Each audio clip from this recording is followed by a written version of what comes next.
In totaal werkt dat natuurlijk slecht uit voor de economie. Ja.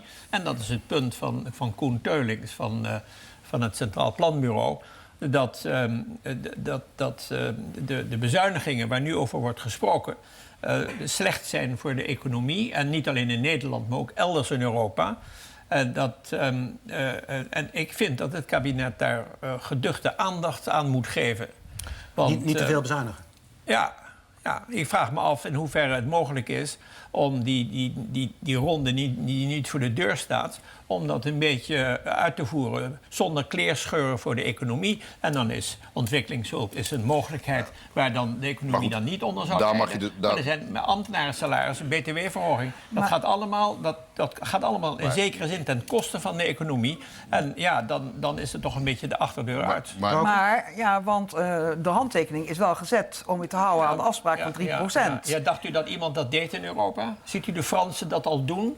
Of de Spanjaarden? Dat gebeurt gewoon niet. Nee, maar Nederland heeft Nederland heeft de 3% als het ware uitgevonden. Een partijgenoot van dat is niet Gerrit Salm, die wordt op de mantel van de 3% genoemd. Dat is het verdrag van Maastricht, dat gaat over de euro. En toen is die 3% erin gekomen. En ook die 60% totale schuld, overheidsschuld van het nationale inkomen. Dus dat ligt diep in het verleden. Maar ik zeg alleen maar, er is nu een handtekening gezet. Maar er is een groot verschil tussen een handtekening zetten en iets doen. Dat geldt helemaal voor Griekenland. De bedoeling van die handtekening is dat je er iets aan gaat doen. Ja, maar is er ooit een afspraak in Europees verband waar de landen zich aan houden? Dat zegt de oude. Nee, maar wat is nu pas in België gebeurd? Reen ziet dat het tekort daar te groot is. En zegt meteen, jongens, meer maatregelen, anders krijg je een boete. En dat heeft daar wel gewerkt. En volgens mij kan Europa ook niet anders. Want die financiële markt is natuurlijk met argusogen te kijken wat hier gebeurt.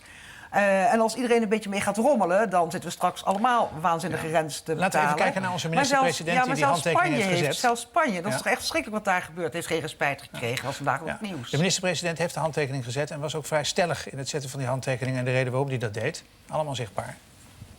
By signing, all of you commit to bring a strong fiscal rule into your national legislation. Kan het niet zo zijn dat u of uw opvolgers daar enorm spijt gaat krijgen van deze handtekening?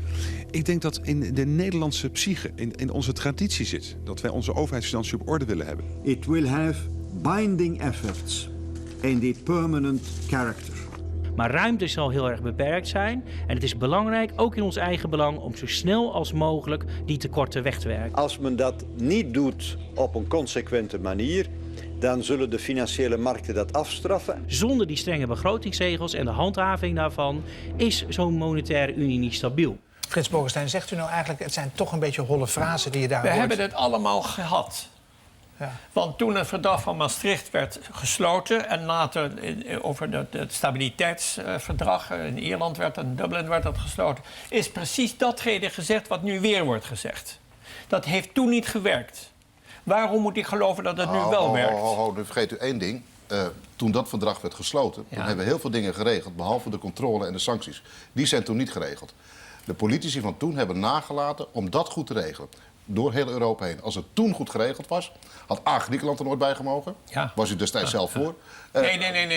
De VVD was voor. Ik was toen in Brussel. U was al in Brussel. Had er dus niets mee te maken. Ik was tegen de toetreding van Spanje. Maar niet Griekenland. En de reden dat Griekenland is toegelaten is omdat men aan de top van de Europese Unie vond dat men Griekenland niet kon weigeren wat men Italië reeds had gegeven.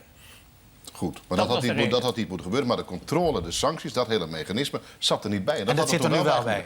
Dat komt er nu bij. En daarom denk ik dat ze zich er nu wel aan zullen houden. Maar ja, ze zullen het er moeten houden. Maar aan de andere kant... Want dat ligt op tafel. Meneer Bolkestein zegt, het is toen al gezegd en ze gaan zich er niet aan houden. Dat is wat u voorspelt. Eerst zien, dan geloven. Ja. Maar het interesseert me helemaal niet zoveel of het nou 3% of 3% of 2% is. Wat mij als burger interesseert, en ook als journalist die dat waarneemt op het Binnenhof, dat wij, als we onszelf er niet aan houden, gewoon aan de terugdenken van die tekorten, dat we zelf dat putje draaien. Nou ja, dat we zo'n enorme rekening boetes, bij onze kinderen, bij nieuwe generaties er zijn nu sancties afgesproken en boetes. Ja. Als we ons er niet aan houden. En dat zijn boetes van miljarden. Maar je ziet alle politici nu op het Binnenhof, bij het CDA, ook bij de VVD zie je het heel voorzichtig al. Iedereen zegt, ja, die 3% is toch niet helemaal zo heilig. Het is een richtsnoer, zegt dan het CDA. De PVV zegt van ja, gaan we niet allemaal aan houden.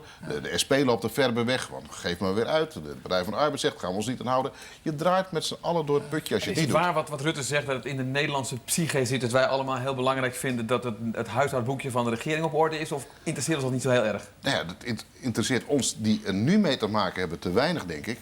Maar je legt die rekening wel ergens anders neer op een gegeven moment.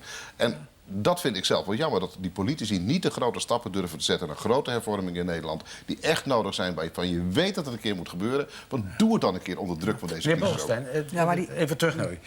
U zegt, ik moet het nog zien of het allemaal wel gaat gebeuren. U zegt dus niet, ze zullen wel moeten, want ze hebben vandaag een handtekening gezet. Nee. Dat is wel wat de meeste mensen denken namelijk.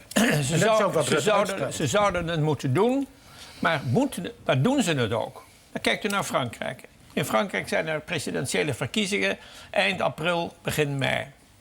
Als de kandidaat van links wint, François Hollande, als die wint, dan heeft hij nu al gezegd, dan gaat hij opnieuw onderhandelen. Ik zie die Fransen dat niet doen, wat ze zouden moeten doen. En dan hoeft Nederland ook niet. Dan kan Nederland ook met minder bezuinigingen af. Frankrijk is een groot land, dus dat sleurt dan weer Spanje en andere landen met zich mee. Maar dat wordt dus een spiraal naar beneden met steeds grotere schulden. Nou ja, ik weet niet of het steeds grotere schulden... Kijk, als je die verplichting die wij nu hebben om op 3% tekort neer te komen... als je dat 2 of 3 jaar uitstelt, dan is dat nog niet iets waarvan je zegt... dan stapel je schuld op schuld. Dat is een betrekkelijk geringe aanpassing. En dat is uw pleidooi ook? Dan komen we terug op het argument van Teulings, namelijk het bezuinigen. En daarvan zeg ik, pas nou op met die bezuinigingen, want die verdiepen de crisis waar we in zitten. Dat is ligt eraan waarop je bezuinigt. Nou, precies, maar je kunt, afgezien van ontwikkelingshulp, is het niet zo makkelijk om ergens iets te vinden dat niet een impact heeft op de economie. Maar het is ook te makkelijk om steeds ontwikkelingshulp te noemen... van leggen we daar de rekening mee bij die mensen die toch al niks hebben. Dat moet je dus niet doen volgens mij, want je hebt ook nog iets als fatsoen als samenleving. Maar waar het wel om gaat, dat de politiek nou gewoon een aantal stappen durft te zetten... zoals de hypotheekrente aftrekt. Iedereen weet dat het moet gebeuren. Iedere econoom zegt het in dit land. Dat duurt even. Later met pensioen gaan. Ik bedoel, langer doorwerken. Ja, maar dat is ook allemaal. Ze hebben het pensioenakkoord afgesproken. Van tafel dat akkoord, dat kun je boven een jaar beginnen. Dat levert die bezuiniging niet. Dat levert heel snel geld op. Als je dat zou doen, levert dat heel snel geld op. Het kabinet nu naar streeft. En daarvan zegt Teulings, en ik vind dat hij gelijk heeft... dat je moet oppassen dat je de economie niet beschadigt...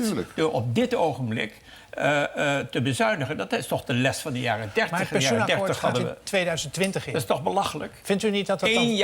Eén jaar omhoog, van 65 naar 66 in het jaar 2020. Wanneer zou het in moeten gaan? Nou, zo gauw mogelijk. Ja. Maar daar krijg je de vakbonden op je kop. Iedereen krijg ik op mijn kop, maar so what? Ja, dat hebben we. Even al die hervormingen... Maar dit is neem me niet kwalijk maken. Maar als idee dat er maandenlang wordt onderhandeld... en dat er uitkomt 1 jaar erbij in het jaar 2020... dat is toch belachelijk? Ja, is het ook. Goed, dit gezegd hebbend, we zijn eruit. We gaan straks praten met Wouter van Scherburg... over wat authenticiteit in de politiek allemaal vermag... en of je er veel succes mee kan hebben. Maar we gaan eerst naar de ZEP-service.